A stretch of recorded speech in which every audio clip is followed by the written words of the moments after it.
बरेचसे संप्रदाय असे आहेत की ते परोक्ष ज्ञान सांगतात आपल्याला, पण अपरोक्ष आणि दृढ अपरोक्ष हे ज्ञान कोणी सांगत नाही. परोक्ष ज्ञान म्हणजे काय की जे जे आपण आपल्याला ज्या ज्या आपण पूजा करतो ते सर्व पूजा आपल्या ह्या परोक्ष ज्ञानामध्ये मोडतात. घरातल्या पूजा, मंदिरातल्या पूजा हे करायचं नाही का? करायचं, सगळं करायचं, टाकायचं काय नाही. आणि अपरोक्ष ज्ञान म्हणजे काय? परोक्ष ज्ञानामध्ये आपण देव बाहेर शोधतो आणि अपरोक्ष ज्ञानातून आपल्याला आपणच परब्रह्म आहोत हे अपरोक्ष ज्ञान आपल्याला सांगतं. आणि दृढ अपरोक्ष म्हणजे काय की ते परब्रह्म मीच आहे असं स्वतःला अनुभव येणं, स्वतःला प्रत्यक्ष अनुभव येणं की परब्रह्म ते सकळान परते तयास पाहता आपणच परब्रह्म आहोत. आणि त्याला दृढ अपरोक्ष म्हणतात. परब्रह्म ते सकळान परते तयास पाहता आपणच ते, परंतु हे कळे अनुभव मते सद्गुरू केलिया, म्हणजे सद्गुरू केल्यानंतर आपल्याला दृढ अपरोक्ष ज्ञानाची प्रत्यक्ष अनुभूती येते. आणि अनुभूतीला अनुभवाला येणं हेच ज्ञान आहे. नाहीतर समर्थ सांगतात वैद्य पाहिला कच्चा, वैद्य पाहिला कच्चा आणि जीव गेला पोराचा. म्हणजे कच्च्या आपण डॉक्टरांकडे घेऊन गेलो तर तो काय करेल? आपल्या पोराचा जीव घालून टाकेल. तसं आपण जर कच्च्या माणसाकडे गेलो, सद्गुरू जर कच्चा केला आपण आणि अशा गुरुच्या नादाला आपण लागलो तर आपलं आयुष्य निघून जाईल. म्हणून काय लिहिलंय की पाणी पिओ छान के आणि गुरु करो जान के. व्यवस्थित करा गुरु की जो आपला जीव शिवाचा ऐक्य करून देईल अशाच सद्गुरूंना आपण शरण जायचं. अन्यथा कुठल्याच ग्रंथाचा अर्थ कळणार नाही. जे काय ग्रंथांचं अर्थ सांगण्याची जी पद्धत चाललेली आहे ते परोक्ष ज्ञानातून चाललेली आहे. अपरोक्ष दृढ अपरोक्ष म्हणजे आपल्याला त्या आत्मनिवेदन भक्तीपर्यंत जाता आलं तरच आपला ह्या मनुष्य देहाला येऊन आपण सार्थक केलं. अन्यथा जर आपण त्या आत्मनिवेदन भक्तीपर्यंत पोचलो नाही तर मग येथे कोणाचे बा काय गेले, ज्याचे त्याने अनहित केले. आणि आपण हे संपूर्ण करत असताना, भक्ती करत असताना गुरु चांगल्या प्रकारे करा.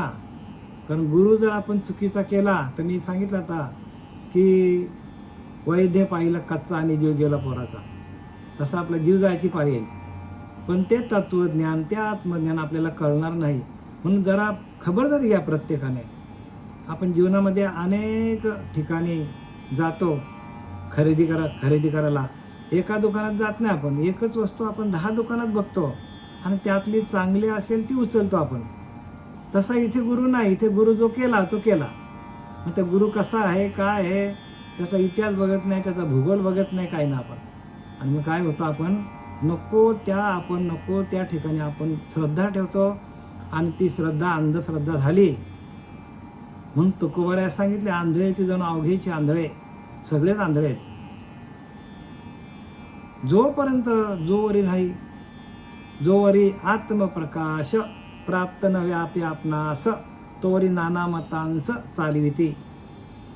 जोवरी आत्मप्रकाश, जोपर्यंत आपल्याला आपल्याच आत्म्याच्या प्रकाशातून आपल्याला ज्ञान व्हायला पाहिजे. आपल्या आत्म्याकडे एक स्वयंभू प्रकाश आहे आणि तो प्रकाश जर आपल्याला मिळाला, जर त्या प्रकाशाचा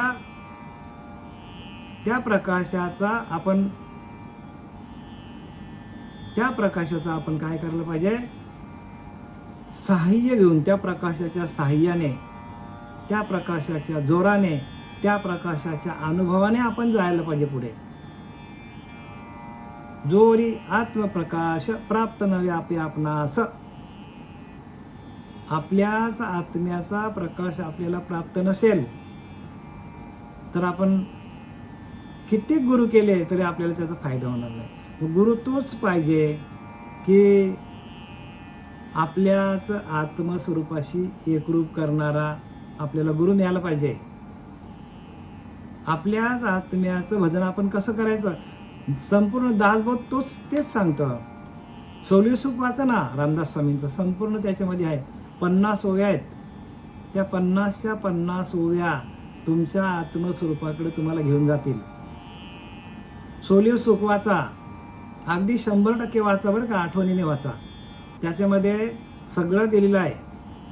आपला आत्मप्रकाश काय असतो, आत्म्याची पूजा कशी करायची, आत्मदेव आपला हाच आपला देव आहे. आणि त्या आत्मदेवाशी एकरूप झाल्यानंतर सोलिव सुख म्हणजे संपूर्ण सोलून काढलेलं, म्हणजे संपूर्ण सोलून काढलेलं सुख, म्हणजे त्याला काय म्हणतात की शुद्ध आत्मज्ञान, शुद्ध ज्ञान म्हणतात त्याला. सोलिव सुख म्हणजे काय, शुद्ध ज्ञान. आणि त्या शुद्ध ज्ञानाशी आपण एकरूप कसं व्हायचं हे त्या सोलिव सुखामध्ये आहे. आणि त्याच्यानंतर त्या सोलिव सुखाच्या ओळ्या आपल्याला अनुभव आल्या तरच आपण सुखी होऊ. अखंड दासबोध वाचला तुम्ही आणि सोलिव सुखच तुमच्याकडे नसेल तर मग आपले केलेले सर्व कर्म निरर्थकम. म्हणून सोलिव सुख वाचा, 50 ओव्या आहेत सुरुवातीला. आणि ते के.व्ही. बेलसरेच्या पुस्तकामध्ये सुरुवातीलाच दिलेलं आहे.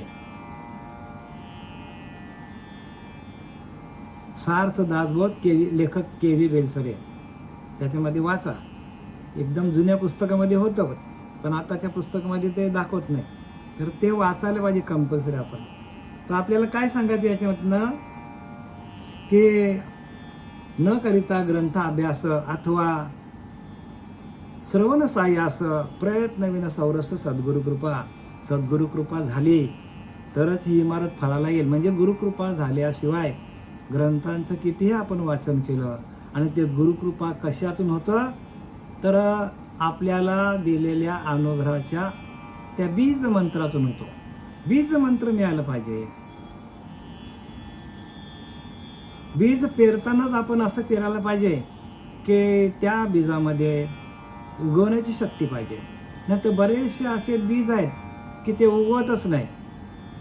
आपण त्यांना किती पण खत पाणी घातला तरी ते थोतांड असतो आणि त्या थोतांड बीजाला फुटवा कधीच येणार नाही.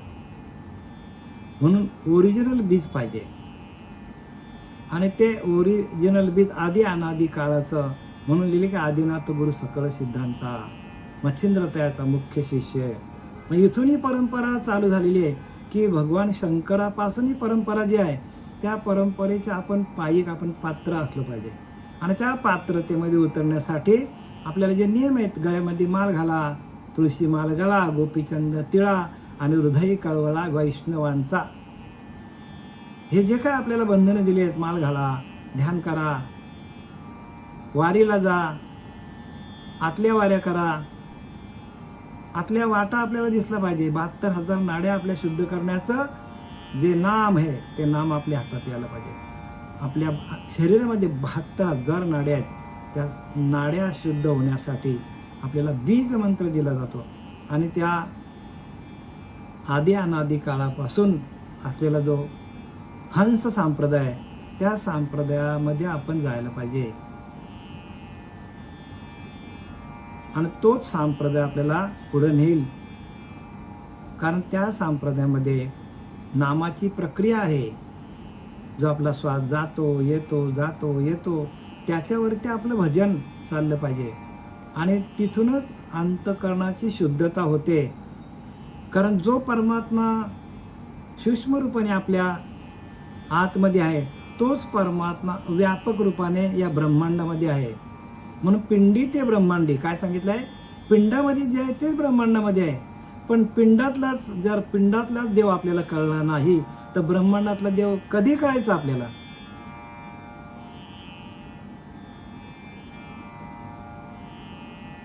समर्थ रामदासाने लिहिले की नाही, पिंडी ते ब्रह्मांडी. अरे पिंडातलाच जर तुमचा प्रकाश पडत नसेल, पिंडातल्याच त्या आत्मदेवाचा प्रकाश तुमच्याकडे नसेल तर ब्रह्मांडामध्ये तुम्हाला शोधता कसं येईल?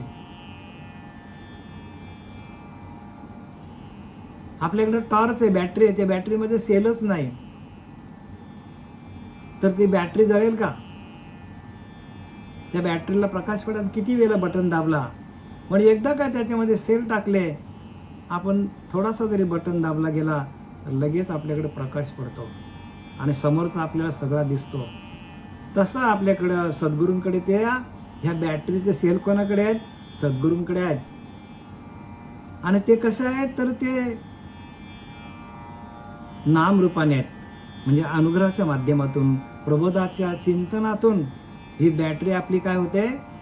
अनुग्रह आणि प्रबोध हे काय आहेत? आपल्या ह्या शरीराला हे सेल आहेत, ते आपल्याला काय करतात? ते श्रीगुरूंकडे आहेत. आणि श्रीगुरूंनी जर ते सेल आपल्या शरीरामध्ये टाकले, आपल्याला अनुग्रहित केला तर आपल्याकडे लख प्रकाश पडतो. आणि मग आपल्याकडे स्वयंप्रकाशित झालो तर आपल्याला ब्रह्मांडातला प्रकाश दिसेल. ब्रह्मांडामध्ये सगळीकडं परमात्मा भरलेला दिसेल. हे विश्वची माझे घर, ऐशी मती जायांची स्थिर. ज्ञानोबा सांगतात, हे विश्वची माझे घर, ऐशी मती जायांची स्थिर. ज्यांचा मन स्थिर झाला, शांत झाला, निश्चल झाला, किंबहुना चर आणि चर आपणच झाला, चराचरामध्ये मीच भरलेला आहे असा भाव तयार होतो. ज्ञानोबा ज्ञानेश्वरीमध्ये सांगतात आपल्याला, चराचरामध्ये मीच भरलेला आहे. हे विश्वची माझे घर, हे संपूर्ण विश्वच माझे घर आहे. आपण आपलं घरच ईश्वर समजतो, म्हणजे घराच्या बाहेर आपण जातच नाही. आपल्या घरामध्ये जे देव आहेत त्यांचीच आपण पूजा करतो. आपल्या आतमध्ये असलेला परमात्मा आहे त्याची पूजा ही झाली पाहिजे. त्या घरातल्या देवांची पूजा करता करता तो परमात्मा माझ्या आतमध्ये, त्या मूर्त्यांना बघणारा परमात्मा माझ्या आतमध्ये बसलेला आहे असा भाव जरी तुमचा जरी झाला तरी तुम्हाला 5-10% तुमच्या पूजेमध्ये फरक पडेल. पण आपण सगळंच बाहेर बघतो. ज्या प्रकाशाच्या शक्तीने आपण संपूर्ण जग बघतो, त्या प्रकाशाच्या त्या शक्तीची आपण ओळख घेण्यासाठी श्रीगुरूंना शरण जायचं असतं. त्या शक्तीचीच ओळख ना आपल्याला. आणि ती शक्ती आपल्याला काय करते? शक्ती आणि भक्ती, आपल्या आतमध्ये असलेली शक्ती आणि आपल्यामध्ये जी प्रगट झालेली भक्ती, तीच आपल्याला देव दाखवतो. भक्तीतून शक्ती येते. शक्ती ऑलरेडी तिथे आहे, पण भक्ती कशी करावी? प्रत्येक जीवामध्ये ती शक्ती भरलेली आहे बरं का, पण भक्ती कशी करावी कोणाला कळत नाही.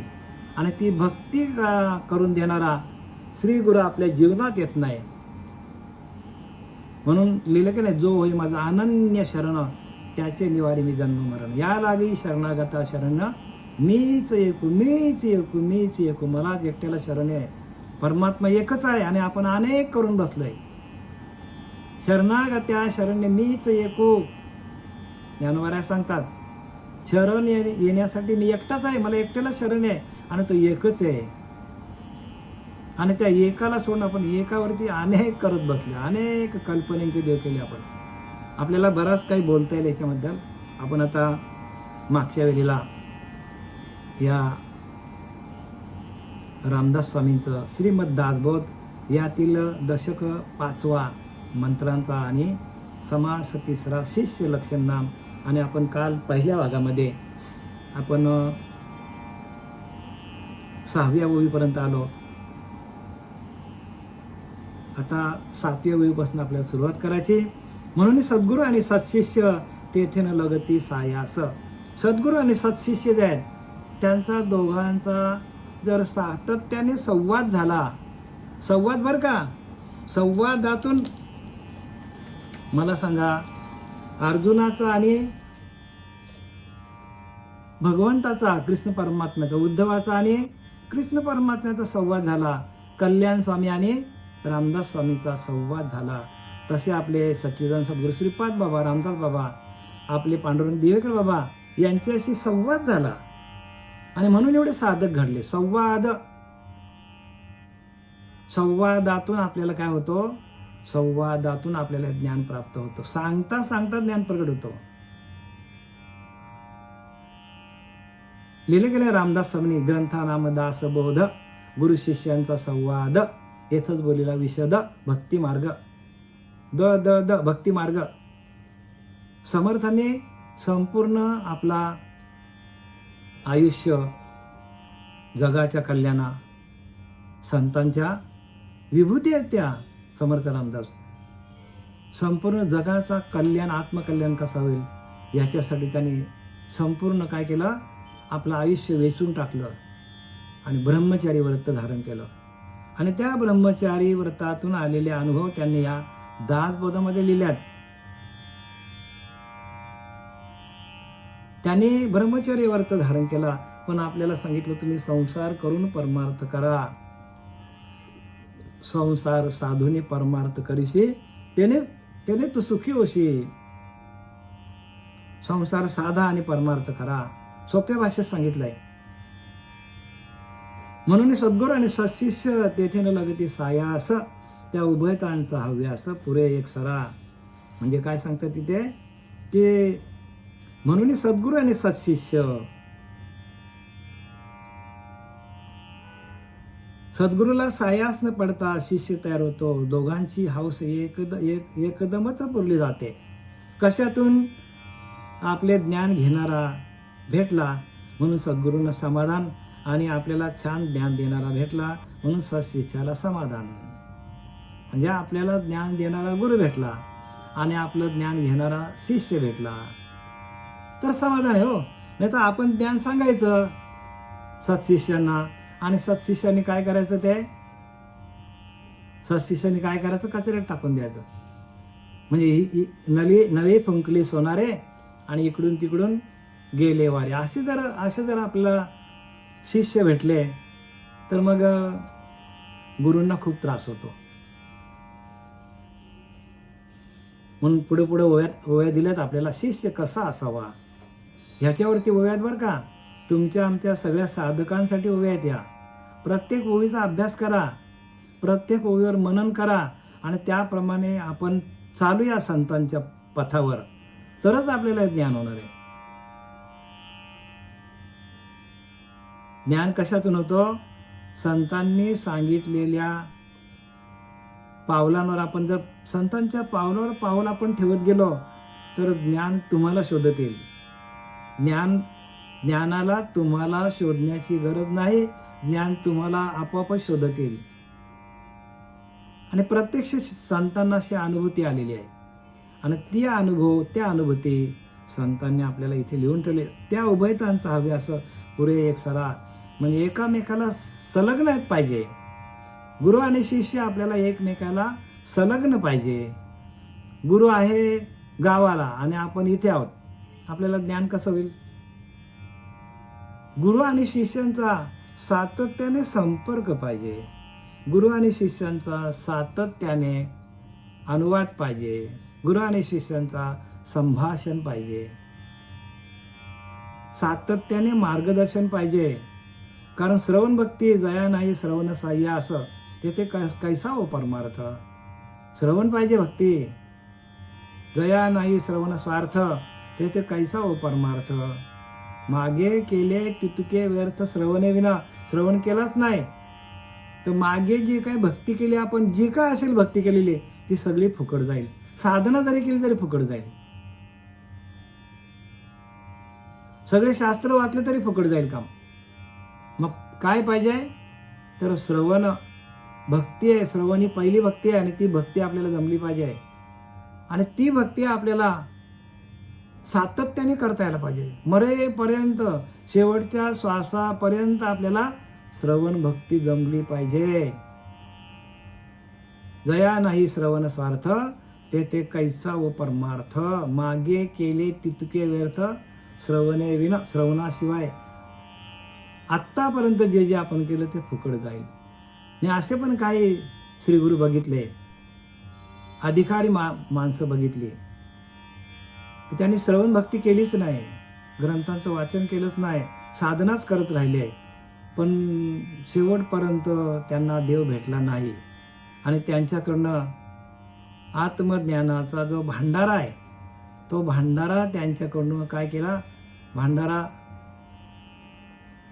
त्यांच्याकडे असलेला आत्मज्ञानाचा भांडारा त्यांना सांगताच आला नाही. म्हणून जगाचं कल्याण त्यांना करताच आलं नाही. म्हणून सद्गुरू कसा असावा, तर ब्रह्मनिष्ठ, श्रोत्रिय आणि दयाळू, तीन गुणांनी संपन्न पाहिजे. ब्रह्मनिष्ठ पाहिजे, श्रोत्रिय पाहिजे आणि दयाळू पाहिजे. ब्रह्मनिष्ठ म्हणजे ब्रह्मज्ञानाचा पूर्ण अभ्यास पाहिजे, ब्रह्माशी एकरूप राहणारा पाहिजे, ब्रह्मानंदामध्ये डुल्लत, जो ब्रह्मानंद डुल्लत, ब्रह्माच्या आनंदामध्ये डुल्लत असला पाहिजे सातत्याने.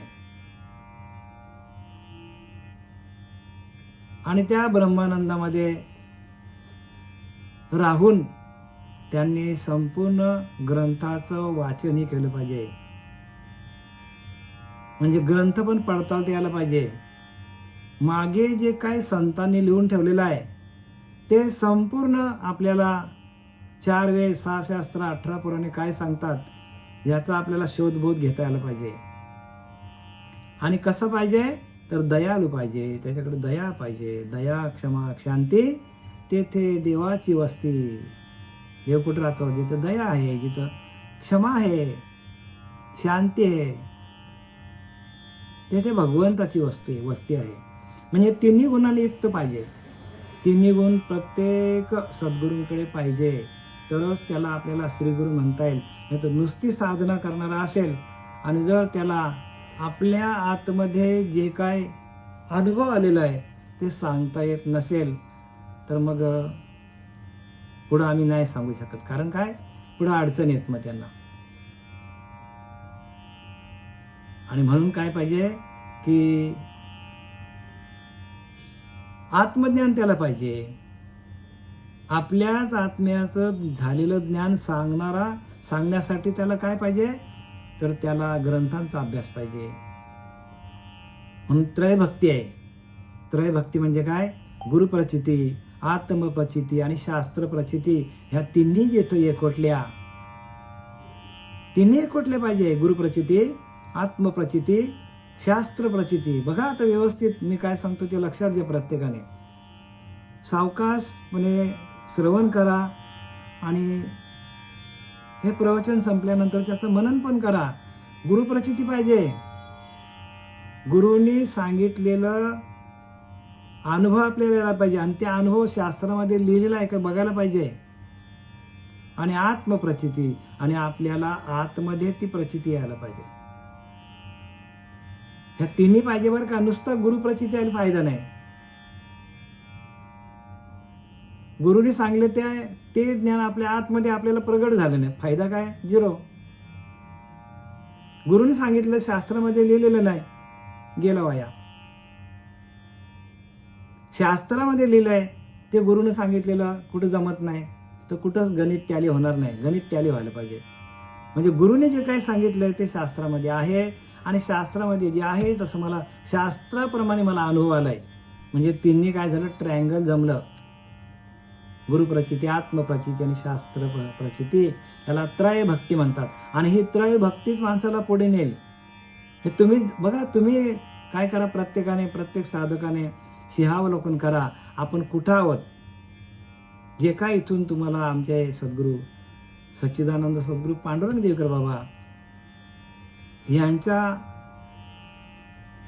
दिलेल्या अभ्यासातून, प्रबोधाच्या चिंतनातून जे काय अनुभव आम्हाला आलेले आहेत ते तुमच्यापर्यंत पोहोचवण्याचं काम आम्ही गुरुकृपेने करत आहोत. कोणाच्या कृपेने करतो, गुरुकृपेने करतो आम्ही.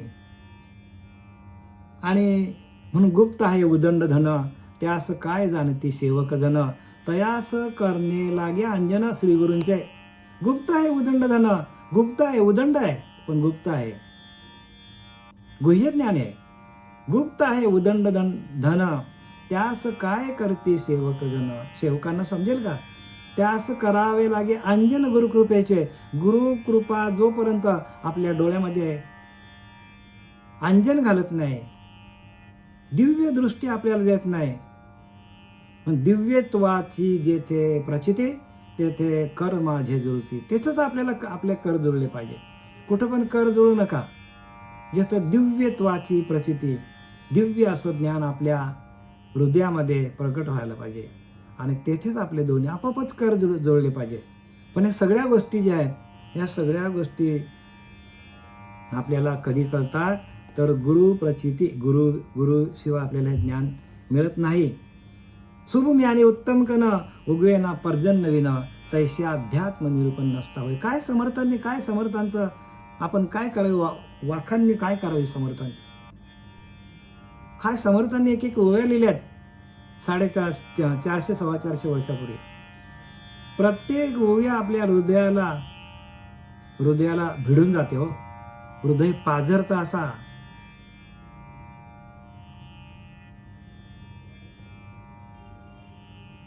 म्हणून ज्यांचा जे असे जे मडके कच्चे आहेत ना, त्या कच्च्या मडक्यामध्ये पाणी कितीही भरलं तरी ते राहणार नाही. ती मडकी काय करायला पाहिजे? भाजून काढायला पाहिजे. तसं जोपर्यंत आपलं हे मडकं आहे नाही, जोपर्यंत भाजलं जात नाही ना, तोपर्यंत याच्यामध्ये पाणी साठणार नाही. भाजलं पाहिजे. तो त्रिविध तापे पोळला, संसार दुखी दुखावला, तोच अधिकारी झाला परमार्थाशी. समर्थ रामदासांनी लिहिलाय. जो त्रिविध तापे पोळला, आध्यात्मिक ताप, आधी भौतिक ताप आणि आधी दैविक ताप, या तिन्ही तापांनी माणूस पोळला पाहिजे. ज्याच्याकडं श्रीमंत आहे, ज्याला काहीच दुःख नाही, ज्याच्या शरीराला, तो कशाला भक्ती करेल? तो म्हणतो माझं काही दुखतच नाही, मला काही त्रासच नाही, तर मी डॉक्टरकडे कशाला जाऊ? आहे ना, प्रत्येकाचं असंच आहे. मग ज्याच्या अंगावर अनेक संकट आली, त्रिविध तापे पोळला, संसार दुःखे दुखावला, संसारामध्ये ताप आणि दुःख आणि कष्ट आले तरच परमार्थ आहे. नाही तर परमार्थ असं होत नाही हो, कोणाचाच होत नाही. परमार्थ होण्यासाठी समर्थांनी लिहिलं, जो त्रिविध तापे पोळला, संसार दुःखे दुखावला, त्यालाच परमार्थ जमेल. म्हणून शुभमी आणि उत्तम कण उगवेना पर्जन्य विन. भूमी पण चांगली आहे, कण पण चांगला आहे, पण पर्जन्य नाही, म्हणजे पाऊसच पडत नाही. पाऊस पडला नाही जमेल का? काही शेतकरी असतात बघा, थोडासा पाऊस पडला की लगेच भात पेरतात आणि नंतर पाऊसच नाही, जातो भात, काय जातो, किड्या मुंग्या खाऊन जातात. तशी आपली परिस्थिती, प्रत्येक साधकाची हीच परिस्थिती आहे की भूमी चांगली आहे, कण पण उत्तम आहे, पण श्रीगुरूंकडून जे ब्रह्मज्ञानाचा उपदेश पाहिजे ते उपदेशच नाही. श्रीगुरूंकडून जी साधना आपल्याला शिकवायला श्रीगुरू येणारे, साधना कशी करायचे हे शिकवायला येणारे श्रीगुरू आपल्या जीवनात येत नाही. क्रिया नाही आपल्याकडे. मुखी ब्रह्मनाम हाती सात्विक कर्म परी, मुखी ब्रह्मनाम हाती सात्विक कर्म परी, क्रियाच नाही आपल्याला जमल्या. म्हणजे ते ध्यान कसं करायचं परमात्म्याचं हे आपल्याला जमलंच नाही. परी विनियोग विन विफलची. विनियोग म्हणजे दिलेल्या नामाचा विनियोग कसा करायचा, आपल्या शरीरामध्ये तो कसा प्रगट करायचा, आपल्या शरीरामध्ये घुसळण कशी करायची त्या नामाची, त्या प्रक्रियेत. जसं आपण दहीला घुसळलं का आपण काय करतो, त्यातनं लोणी आपण खडवली की त्याचा तूप निघतो. तसं एकदा तूप झाला की परत दूध होत नाही. तसं जोपर्यंत आपल्या आतमध्ये असलेलं, जे आतमध्ये आहे प्रगटच आहे, वस्तू प्रगटची असे, पण त्या प्रक्रिया नाही. दुधामध्ये तूप होताच पण प्रक्रिया झाल्या. तसं आपल्याकडे परमात्मा आहेच पण प्रक्रिया नाही. तोंडी ब्रह्मनाम हाती सात्विक कर्म परी विनियोग विनवी फलचे. त्या परमात्म तत्वाशी एकरूप होऊन त्याला प्राप्त कसं करून घ्यायचा हा विनियोग नाही आपल्याकडे. म्हणून काय लिहिलंय, संपूर्ण ज्ञानेश्वरी लिहिली आणि प्रत्येक ज्ञानेश्वरीला त्याने नाव दिलं काय, योग.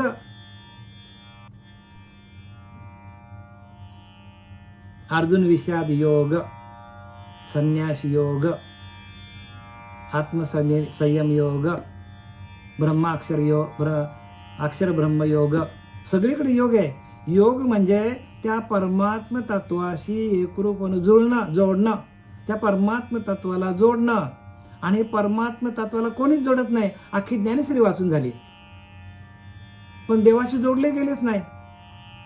आणि ते जोडण्याचं कार्य आपले सच्चिदानंद सद्गुरू श्रीपद बाबा, रामदास बाबा, नारायण बाबा, नाना बाबा, आपले पांडुरंग दिवेकर बाबा यांनी जोडण्याचं काम केलं. आणि म्हणून ते काय प्रत्यक्ष अवतारी पुरुष झाले. संत येतात ना हो, क्रिया करून जावी ती जगी. काय करतात संत, क्रिया करून जावी ती जगी, म्हणजे ते क्रिया करून दाखवतात आपल्याला. क्रियेशिवाय नाही बरं का. समर्थांनी लिहिले क्रियेविना शब्द ज्ञान. क्रिया नाही ना, नुसतं शब्द ज्ञान तुम्हाला सांगितलं तर परमात्म्याची प्राप्ती होणार नाही. क्रियेविना शब्द ज्ञान त्याशी न म्हणती सज्जन, त्याला तुम्ही संत म्हणू नका. क्रिया करून दाखव, सगळ्या संतांनी हेच लिहिले बरं का. आम्ही आमच्या मनाचं सांगितलं आहे. संतांचं प्रमाण आहे त्याच्यामध्ये. आणि प्रमाण सिद्ध ज्ञान घ्या. आणि प्रमाण सिद्ध ज्ञान सांगणारा जोपर्यंत सद्गुरू आपल्या जीवनात येत नाही तोपर्यंत हे ब्रह्मज्ञानाची प्राप्ती नाही होणार. आणि मग आपली काय होईल, फसवणूक होईल, आपली फसवणूक. म्हणून समर्थांनी सगळ्या लिहिले बघा, सगळ्या विरोधात लिहिले. सत्य कळाव्या कारणे केली नाना निरूपणे, तरी उठे ना धरणे असत्याचे. असत्याचा अभिमान त्याने पावेजी पतन, येणे करता ज्ञाते जन सत्य शोधिती. सत्य काय, सत्य आपल्या आतमध्ये असलेला परमात्मा, आपलं आत्मतत्व. आणि ते सत्य करण्यासाठी आत्मज्ञान पाहिजे. सत्य कळाव्या कारणे केली नाना निरूपण, अनेक प्रकारचे निरूपण करतात. पण लोक असत्याचा अभिमान बाळगतात. असत्याचा अभिमान त्याने पावेजी पतन, अधोगतीला जातील. एक तुम्ही जर त्या आत्मतत्वाला धरलं नाही, एक आत्मतत्व तुमच्यामध्ये प्रगट झालं नाही, बाकी लिहिलेकडे येथे सार भगवंत, फलकट संसार येथे सार भगवंत. मग आपल्याला जर भगवंताची प्राप्ती झाली नाही आणि आपण संसाराच्या मागे लागलो तर आपल्याला काय होईल, प्रत्येक जीवाला अधोगतीला जावं लागेल. आणि अधोगती वाचवण्यासाठी सगळी शास्त्र आहेत.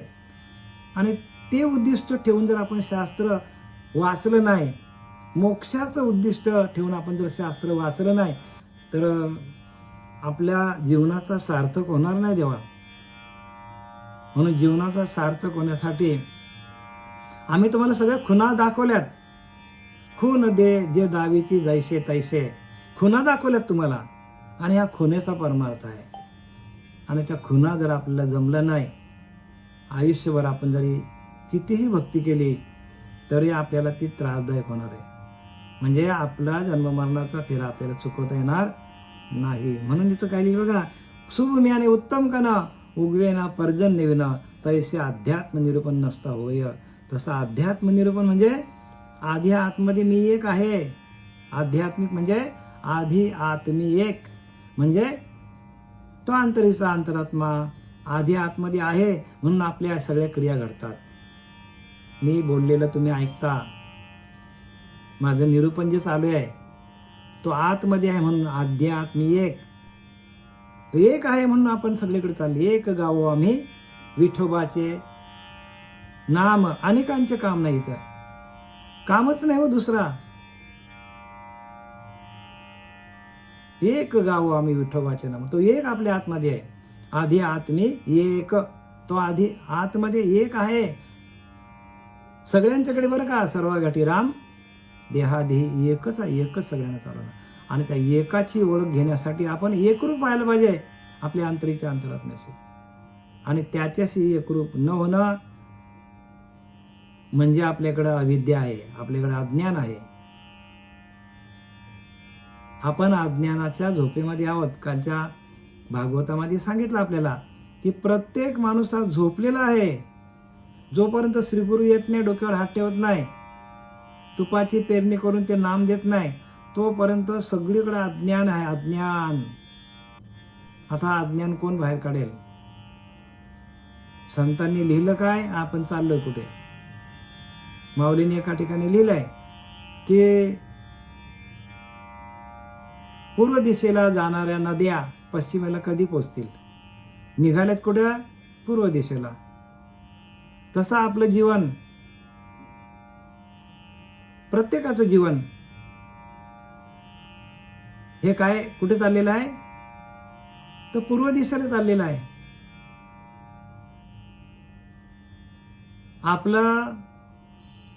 आपण मावळत्याला कधी जाऊ याचा कोणी शोधबोध घेत नाही. म्हणजे आपल्या जीवनाचं कधी एंड होईल हे कोणाला माहित नाही. आणि म्हणून काय करावं की मरणाचं स्मरण असावे आणि हरिभक्तीचं मरणाचं स्मरण आपल्याला असलं पाहिजे. मरणाचं स्मरण असलं तरच आपली भक्ती होणार आहे. त्याला वाटतं मी मस्तपैकी जगलोय, अजून जगेन, तर मग भक्ती होत नाही. मरणाचे स्मरण असावे आणि हरिभक्तीचं सादर व्हायला पाहिजे. पण मरणाचं स्मरणच नाही. त्याला वाटतं मी अमर आहे. अरे ज्याला 6 कोटी आयुष्य होतं तोही गेला रावण. विचार करा प्रत्येकाने. भूमी सुभूमी आणि उत्तम गण उगेना पर्जन्य विन तैशा अध्यात्म निरूपण नसता होय. काय सांगतात की तैशा अध्यात्म, आता जे काय चाललेलं आहे ते अध्यात्म निरूपण आहे. अध्यात्म निरूपणच नाही. भूमी चांगली आहे, कण चांगला आहे, पाऊसच पडला नाही, तसं तुम्हाला काय केलंय? साधना दिली, तुम्हाला मंत्र दिला, गुरु बीज मंत्र दिला आणि तुम्ही केला, गुरुमंत्राशी एकरूप झाले. पण अध्यात्म निरूपण म्हणजे तो ब्रह्म आपल्यामध्ये प्रगट झाल्यानंतर आपला दृढ निश्चय होण्यासाठी आपल्याला उपदेश पाहिजे. काय पाहिजे? अध्यात्म निरूपण पाहिजे. त्याच्यावर ब्रह्मज्ञानाचा निरूपण पाहिजे, खात्री करून देणारा पाहिजे. जोपर्यंत आपण झाडांना पाणी घातलं नाही तर झाड मरून जाईल की नाही, तसं आपल्याला जे बीज मंत्र दिलेलं आहे ते बीज मंत्राला आपल्याला सातत्याने ह्या आत्मज्ञानाचं पाणी आपल्याला घालून देणारा श्रीगुरु जीवनात येत नाही, तोपर्यंत कसं काय होईल मला सांगा? सातत्याने आत्मचिंतन पाहिजे, सातत्याने उपदेश पाहिजे. गुरु गावाला आहे ना शिष्य दुसऱ्याकडे 50 कोस दूर आहे, होईल का प्रगट? म्हणून काय पाहिजे की गुरु आणि शिष्याची भेट व्हायला पाहिजे. या भेटीच्या माध्यमातून हे ज्ञान होत असतं.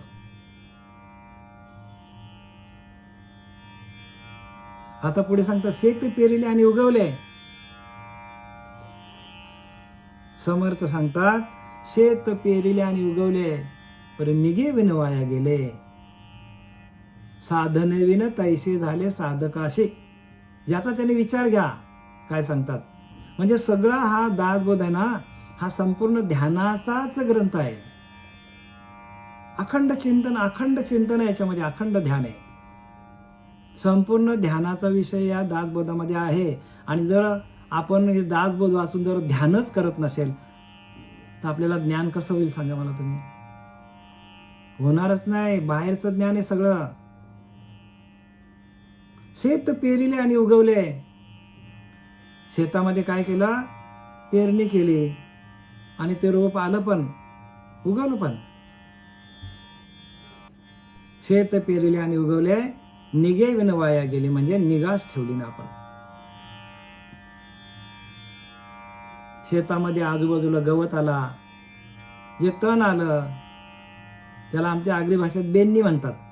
बेन्नी आली म्हणजे त्या गवताचं जाळ असतं आजूबाजूला, ते गवतच वाढतो. आणि ते बी आहे ना, भाताचं रोप आहे ना, ते भाताचं रोप छोटं राहतं आणि गवत मोठं होतं. तशी परिस्थिती होती आपली.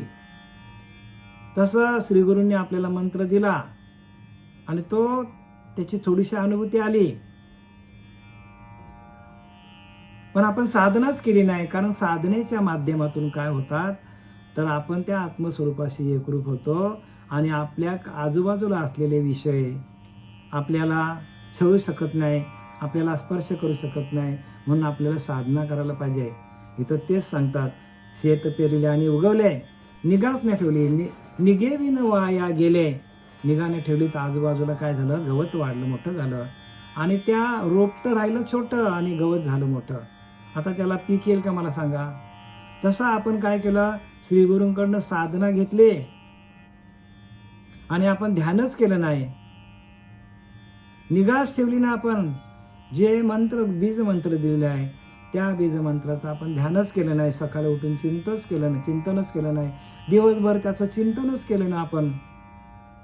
तर आपल्याकडे वाईट विचार, आपल्याकडे वाईट विषय, राक्षसी विषय, तमोगुणाचे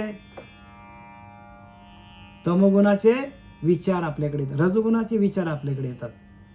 आणि तमोगुण राक्षसी आणि सत्वगुणा ते ग्रासी. जे केलेले आपण ज्या उपासनेतून, ज्या ध्यानातून ज्या आपल्याला अनुभूती आलेली सत्वगुण वाढलेला आहे, त्या सत्वगुणांना खाऊन टाकतं रजोगुण तमोगुण. म्हणून साधना करायला पाहिजे. साधन रूपी भक्तीच्या युक्ती आहे तो, युक्तीनं जायला लागेल. नुसतं तुम्हाला बीज मंत्र दिलं, तुम्ही ध्यान केलंच नाही तर ते प्रगट होणार नाही. म्हणून सातत्याने त्याचं ध्यान करायला पाहिजे, आत्मचिंतन करायला पाहिजे.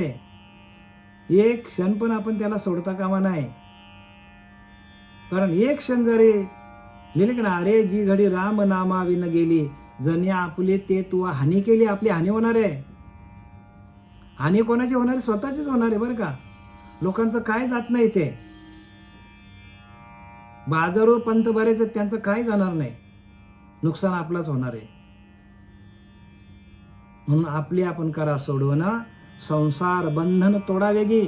जन्माला येणं आणि मरणं, जन्माला येणं आणि मरणं हा आपला संसाराला बंधन आहे आपल्याला. आणि बंधनाचे आपल्याला काय करायला पाहिजे? बंधनाचं खंडन करायला पाहिजे. म्हणून तुकाराम महाराज म्हणतात, बंधनापासून उकळलेल्या गाठी आणि देता आली मिठे.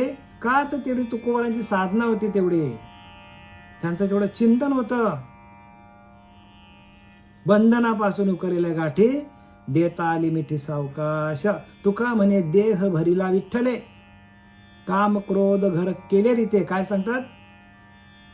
विठ्ठल विठ्ठल विठ्ठल विठ्ठल विठ्ठल, अखंड देह विठ्ठलाने भरला आणि काय केलं?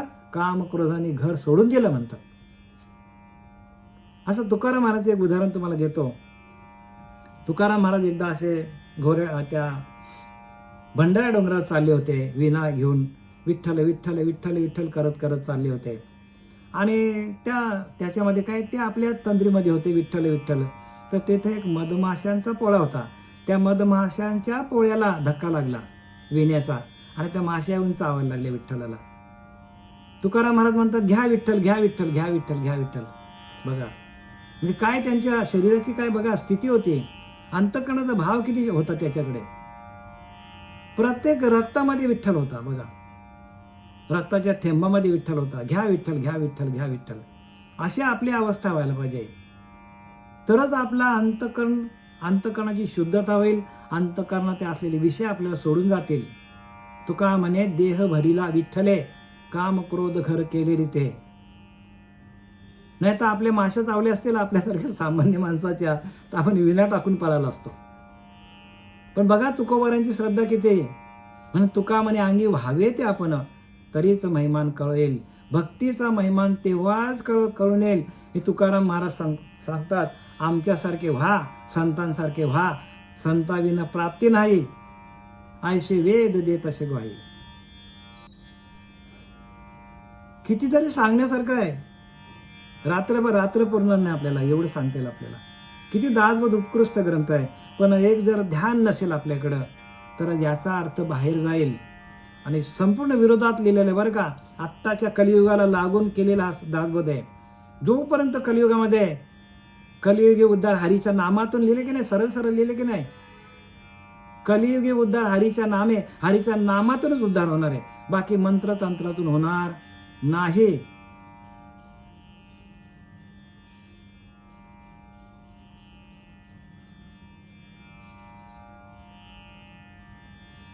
कलियुगी उद्धार काय लिहिले? हरीच्या नामातूनच उद्धार होणार आहे. आणि ते नाम आपल्याला भेटलं पाहिजे. आणि ते नाम देणारे श्रीगुरु आपल्या जीवनात येत नाही तोपर्यंत आपल्याला दासबोधाचा खरा अर्थ कळणार नाही. प्रत्येक ग्रंथाचा बरं का दासबोध ज्ञानेश्वर कळणार नाही.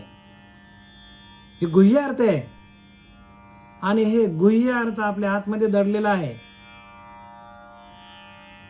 आणि म्हणून अर्जुनाला सांगितलं आहे भगवंताने, तू मन बुद्धी साचेशी माझ्या स्वरूपा अर्पिशी, त्याने मातीची गा पावशी माझी भाक.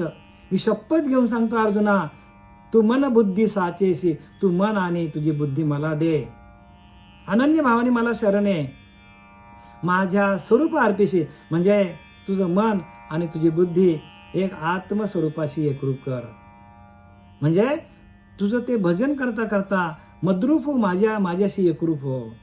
त्याने मातीची गा पावशी मला येऊन भेटशील, ही माझी भाक शपथ घेऊन सांगतो अर्जुना. तू मन बुद्धी साचेशी माझ्या स्वरूप अर्पिशी. बघा, माझ्या आत्मस्वरूपाला अर्पण करून टाक तुझं मन आणि बुद्धी. त्याने मातीची गा पावशी मलाच येऊन भेटशी, माझी भाक म्हणजे मी शपथ घेऊन सांगतो. प्रत्येक ठिकाणी भगवंतानी शपथ घेऊन सांगितले आहे, पण आपलं डोकं तिथपर्यंत जात नाही. याला कारण काय? आपण अभ्यास करत नाही. आपण कुठेतरी अडकलेलो आहोत. निघा तिथनं पटकन आणि काय करा, आपल्या आत्मस्वरूपाशी एक आपलं ध्यान करा.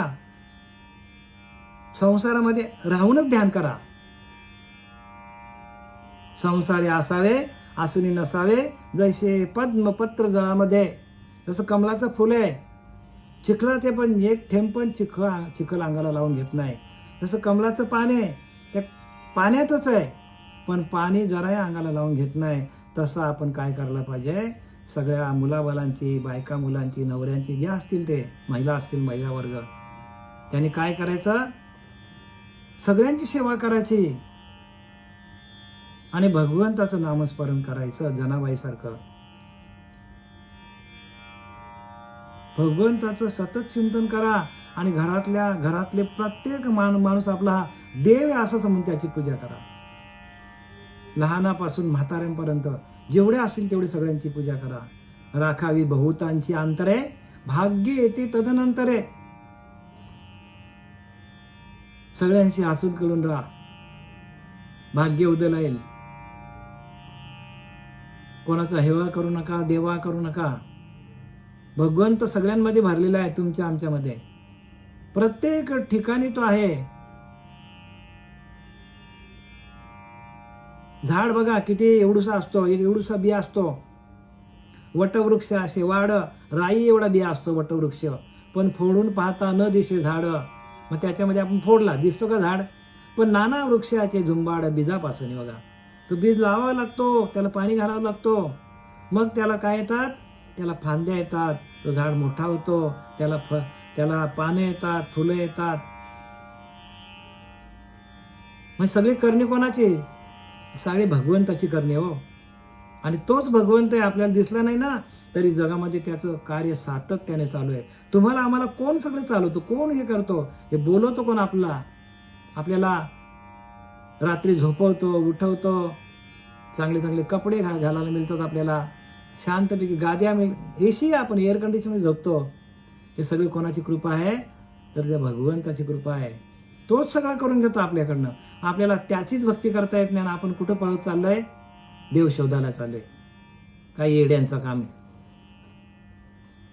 म्हणून तुकोबारा सांगतात, कशा आंधळे झाले सगळे, आंधळे झाले सगळे. आंधळेची जण अवघेचे आंधळे, सगळेच आंधळे आहेत. मग ती दृष्टी नाही, दिव्य दृष्टी देणारा सद्गुरू न्यायला पाहिजे. आणि दिव्य दृष्टीतूनच हे ज्ञान आहे, दिव्य ज्ञान आहे. आणि हे दिव्य ज्ञान आपल्याला प्रत्येकाला मिळायला पाहिजे हो. म्हणून काय लिहिले, शेत पेरिले आणि उगवले, निघे विन वाया गेले, निघाने ठेवले वाया. साधने विन तैसे झाले साधकाशी, साधना केलीच नाही. दिलेली साधनं तुम्ही करायला पाहिजे. सकाळी लवकर उठायला पाहिजे ब्रह्ममुहूर्तावर. जेव्हा वेळ मिळेल तेव्हा 2 टाईम 3 टाईम 4 टाईम करा ना. काय जातो आपल्याला वेळ मिळेल तेव्हा आपल्याला चिंतन करायचं. चांगला आपल्याला वेळ मिळाला तासभर तर आपण ध्यान करायचं. जायचं आपल्या बेडरूममध्ये जा, एकांतामध्ये जा. एकांतामध्ये जा. एकांताचे सुख देई मज देवा तुकोबारा सांगतात. आघात या जीवा चुकविण्या. तुमच्या जीवाला आघात होत असेल तर एकांतामध्ये जा, एकांतामध्ये सुख घ्या तुकोबारा सांगतात. काळ सारावा चिंतने एकांतवाशी गंगा स्नानी. बघा तुकोबारा दुसरं पण सांगतात की काळ चिंतनामध्ये सारा आणि एकांतवासामध्ये जा आणि तोच गंगा स्नाने. एकांतवासी गंगा स्नाने. एकांतवासामध्ये जाऊन आपण ध्यान केलं तर आपल्याला जी अनुभूती येते आपल्या अंतरीचं अंतरात्मा शुद्ध होतं आणि तीच गंगा स्नाने. एकांतवासी गंगा स्नाने. काळ सारावा चिंतने, काळ सारावा चिंतने, एकांतवासी गंगा स्नाने, एकांतवासी गंगा स्नाने. आपण त्या गंगेत जाऊन आंघोळ करतो. जा ना तुमच्याकडे कुठे तुमचा देवघर असेल त्याच्यामध्ये जा, बसा, ध्यान करा आणि तिथेच आपलं अंतःकरण शुद्ध होईल. आणि तीच गंगा आहे, तीच ज्ञानगंगा जी भगवान शंकरापासून आलेली आहे. तीच ज्ञानगंगा ह्या संप्रदायामध्ये, वैष्णव संप्रदायामध्ये आपल्या हृदयापर्यंत आलेली आहे. आणि तीच वारी आपल्याला जमली पाहिजे. वारी वारी जन्म मरणा ते वारी हारी पडला आता. आपली तीच वारी आहे. जो श्वास जातो येतो जातो येतो ती वारी आपल्याला जमली पाहिजे. आणि त्या वारीतूनच आपल्याला संपूर्ण ज्ञान होतो, आत्मज्ञान होतो. ही वारी जमल्यानंतर ती वारी सोपी आहे. ही वारी कठीण आहे. ती वारी काय आपला निघाला, पैसे खिशातात आपले, घेतला चालला निघाला. कुठेतरी बस आहे तिथे घेतला, देवाला प्रदक्षिणा करा, जाऊ नये का जावा. पण ही वारी जमली. तुकाराम महाराजांच्या सांगता बघा, तुकाराम महाराजांनी 16 वाऱ्या केल्या आणि 17व्या वारीला भगवंताने सांगितलं बाबा तू इथे येऊच नको, आता मी तुला भेटायला येतो. आणि घराच्या बाहेरच भगवंत भेटला. तुकाराम महाराजांचं नाव काय होतं? पहिलं नाव मोरे होतं, नंतर काय आंबेले झालं ना. मग त्या आंबेले म्हणजे त्या आंब्याच्या वनात त्याला आमराईमध्ये भगवंत त्याला भेटला. हे बाह्य अंगाने झालं. आता अंतरंगाने सांगतो तुकोबारांना कसा भेटला. 17वी म्हणजे काय, 16 वाऱ्या त्याच्या झाल्या. 17वी म्हणजे 17वी जीवनकला त्याला लाभली. 17वीचे स्तन्यदेशी अनुहाताचा हल्लरुगासी आणि समाधी बोधे निदवेशी बुझावणी. ज्ञानोबा सांगतात 17वीचे स्तन्य, 17वी जीवनकला आहे ती त्यांना प्रगट झाली. आणि आतली वारी चालू झाली. वारी वारी जन्म तुका म्हणे लक्ष लक्षुनी अंतरी, तोच वारकरी पंढरीचा. तुकोबारांनी लिहिल्यानंतर आतमध्ये लक्ष ठेवा. तुका म्हणे लक्ष लक्षुनी अंतरी आणि तोच वारकरी. हे तुकोबारांचे वाक्य बरं का. याचा अर्थ तुम्ही वारीला जाऊन अशातली वारकांना जावा, ज्याला जायचं त्यांनी जावा, वारी करून या. पण आपली आतली वारी पण कधी चालू होईल हे भगवंताला सांगून या की मला असा सद्गुरू द्या बाबा की माझी तुकोबारासारखी वारी आपली आतलीच चालू पाहिजे. 17वी कला काही कळली पाहिजे आपल्याला. 6व्या अध्यायामध्ये तेच दिले ज्ञानोबारांनी. आत्मसंयम योग बोलता भरचेल आपल्याला झालेली सेवा. आपले सच्चिदानंद सद्गुरू पांडुरंग देवेकर बाबा, श्रीपाद बाबा, रामदास बाबा, नारायण बाबा आणि आपण सर्व श्रोते वर्ग यांच्या हृदयस्थ असलेल्या परमात्म्याला अर्पण करतो. पुंडलिकावरती हरी विठ्ठल श्री ज्ञानदेव तुकाराम पंढरीनाथ भगवान.